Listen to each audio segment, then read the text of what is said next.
दोस्तों सीरियल तुमसे तुम तक में अब मीरा की असली पोल खुलने वाली है। जी हाँ, इस बार भोली के मुंह से निकलने वाली है वो सच्चाई जो मीरा को पूरी तरह से बेनकाब कर देगी। और जब आर्यवर्धन को पता चलेगा कि मीरा ने अनु और उसके परिवार के साथ क्या क्या किया है तो उसका गुस्सा 7वें आसमान पर पहुंच जाएगा।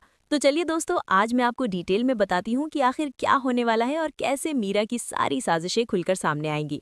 दरअसल दोस्तों, बात शुरू होती है तब जब आर्यवर्धन को कुछ सबूत मिलते हैं। जी हाँ, उसे धीरे धीरे ये समझ में आने लगता है कि अब तक जो कुछ भी गलत हुआ है, जितने भी हादसे हुए हैं, उन सब के पीछे मीरा का हाथ है। पहले तो उसे यकीन नहीं होता, वो सोचता है कि नहीं, मीरा इतना कुछ नहीं कर सकती। लेकिन जैसे जैसे सबूत सामने आते हैं, आर्यवर्धन का शक पक्का होने लगता है। और फिर एक दिन आर्यवर्धन फैसला करता है कि उसे मीरा से सीधे बात करनी होगी। उसे मीरा से पूछना होगा कि आखिर सच क्या है। क्या सच में मीरा ने ये सब किया है, और अगर किया है तो क्यों? तो आर्यवर्धन अपनी गाड़ी लेकर सीधा मीरा के घर की तरफ निकल जाता है। रास्ते भर उसके दिमाग में तूफान चल रहा होता है। वो सोच रहा होता है कि अगर सच में मीरा ने ये सब किया है तो वो उसके साथ क्या करेगा, कैसे रिएक्ट करेगा। आखिर मीरा उसकी कर्मचारी ही नहीं बल्कि कभी उसकी दोस्त भी रही है।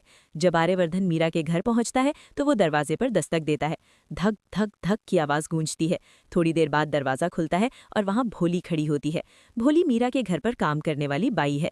भोली आर्यवर्धन को देखकर चौंक जाती है। वो घबराते हुए कहती है, सर, आप यहाँ?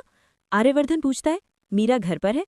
भोली अपना सिर हिलाते हुए कहती है, नहीं सर, मीरा मैडम तो अभी घर पर नहीं है, वो बाहर गई हुई हैं। आर्यवर्धन थोड़ा निराश हो जाता है। वो सोचता है कि अब क्या करे, लेकिन फिर वो कहता है, ठीक है, क्या मैं अंदर आकर इंतजार कर सकता हूँ? मुझे मीरा से जरूरी बात करनी है। भोली घबराते हुए कहती है, जी सर, बिल्कुल, आप अंदर आइए। आर्यवर्धन अंदर आता है और भोली से पूछता है, मीरा कब तक आएगी? भोली कहती है, सर मुझे नहीं पता, उन्होंने कुछ बताया नहीं कि कब लौटेंगी। आर्यवर्धन सोफे पर बैठ जाता है। फिर अचानक उसे ख्याल आता है कि मीरा की माँ भी तो यहीं रहती है। वो पूछता है, भोली, आंटी कैसी है, मीरा की माँ? भोली कहती है, सर वो अपने कमरे में है, आप चाहें तो उनसे मिल सकते हैं। आर्यवर्धन सोचता है कि चलो मीरा का इंतजार करते करते आंटी से मिल लेता हूँ। वो भोली से कहता है, हाँ मुझे उनसे मिलना है, तो मुझे उनके कमरे तक ले चलो। भोली आर्यवर्धन को मीरा की माँ के कमरे तक ले जाती है। आर्यवर्धन अंदर जाता है और देखता है कि मीरा की माँ बिस्तर पर लेटी हुई हैं। उनकी तबीयत ज्यादा अच्छी नहीं दिख रही। आर्यवर्धन प्यार से पूछता है, आंटी आप कैसी हैं, तबीयत कैसी है? मीरा की माँ उसे देखकर मुस्कुरा देती है। वो कहती है, बेटा आर्यवर्धन, तुम यहाँ आओ, बेटा बैठो। आर्यवर्धन उनके पास बैठ जाता है और थोड़ी देर उनसे बातें करता है। वो उनकी तबीयत के बारे में पूछता है, उन्हें दवाई समय पर मिल रही है या नहीं, ये सब पूछता है। मीरा की माँ को बहुत अच्छा लगता है कि आर्यवर्धन इतना ख्याल रखता है। करीब 15-20 मिनट बाद आर्यवर्धन सोचता है कि काफ़ी देर हो गई है और मीरा अभी तक नहीं आई, शायद आज वो नहीं आएगी। तो वो मीरा की माँ से कहता है, आंटी अब मुझे चलना चाहिए, आप अपना ख्याल रखिएगा।